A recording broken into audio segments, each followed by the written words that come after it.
bato. Mga kabayan ko, trust in God. Kaya po, To trust in the Lord our God. 30,000 po ang nanonood sa atin, ha? 30,000.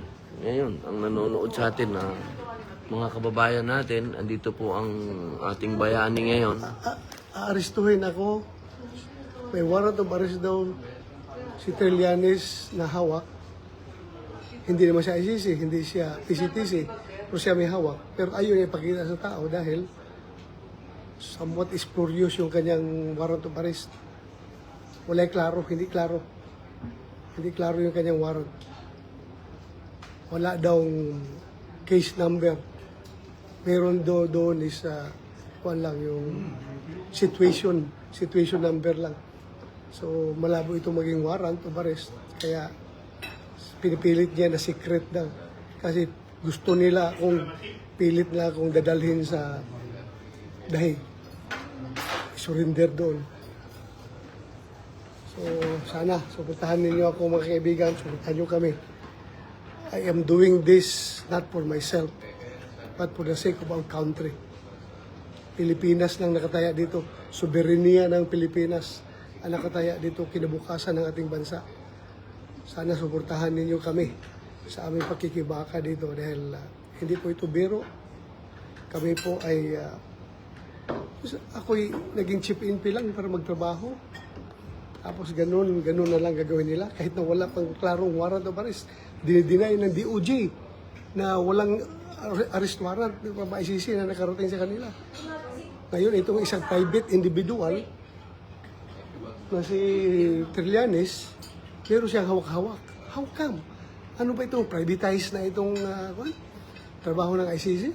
Tapos ayaw nila ilahad. Secret ko, no? Malaking kahibangan ito, mga kaibigan, mga kababayan. As I have said, haharapin ko yan kung idaan lang nila sa proseso.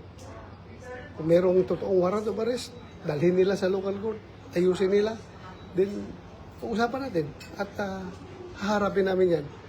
Hindi yung dala ka ng papel na hindi klaro. Most likely spurious na warrant of arrest daldalan Trillanes kasi gusto niya madala ako doon sa dahig for rendition. Sino si Trillanes? Hindi siya Interpol, hindi siya ICC, hindi siya PCTC, private individual. Pero siya may hawak ng warrant of arrest na gusto i-implementar kasama ang mga NBI. So, ganito na ba ang ating gobyerno? Mga kaibigan, mga kababayan, napakasama po sa nangyari. Ako'y binoto ng 20 million na Pilipino para magtrabaho. Ngayon, pinipigilan lang akong pumasok sa Senado dahil ayaw nila na maagaw namin ang liderato ng Senado. Pero hindi sila naging successful sa pagharang sa akin dahil nakapasok ako talaga. Nagipagbunuan ako sa kanila. Makita niyo sa video. Nakipaghabulan ako sa kanila dahil gusto ko talaga pumasok dito. Naharang nila ako para hindi aabot ng 13 yung boto namin. Wala kami majority para tuloy pa rin yung state of affairs ng ating bansa. Walang mangyayari sa problema sa korupsyon. Ngayon, na kami na ang may hawak ng majority sa Senado. Asahan po ninyo mga kababayan, everything will fall into its right places.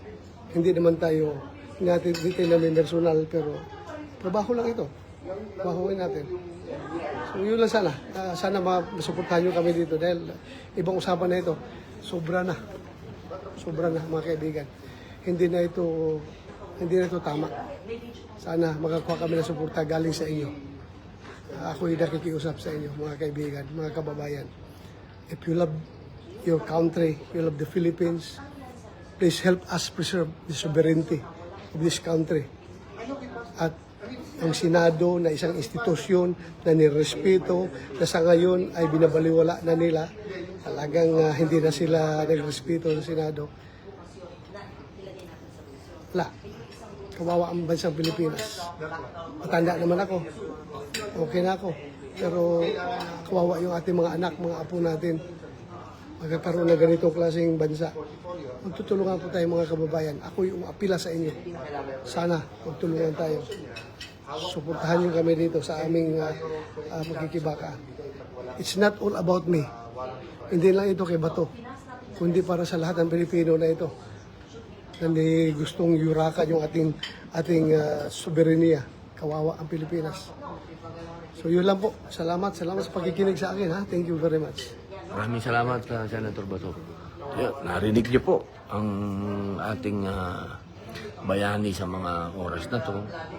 At narinig niyo naman po, malinaw po. Yung binubog na NBI na sa Jet at Arms natin nandun sa clinic, dapat makita nila kung ano na klaseng pangbababoy ginagawa sa atin. Sobra na. Ako, sana natitira pa rin sa bawat puso ng isang PMA graduate yung courage, integrity, and loyalty. I am soliciting their support. Mga cavaliers ko sa Philippine Military Academy. Courage, integrity, and loyalty. It's no longer personal to me. It's an attack to the institution, the Senate, at yung ating soberenya as a nation. So sana tayo, mga cavaliers, mga bugo-bugo, magising na tayo. Sana yung when bells for us are rung and our last stops is sung, let generation see our country free. So marami tayong mga upper class, mga ninuno sa PMA na binuwis ang buhay para dyan. Sana we will live up to the standards. Thank you. Salamat.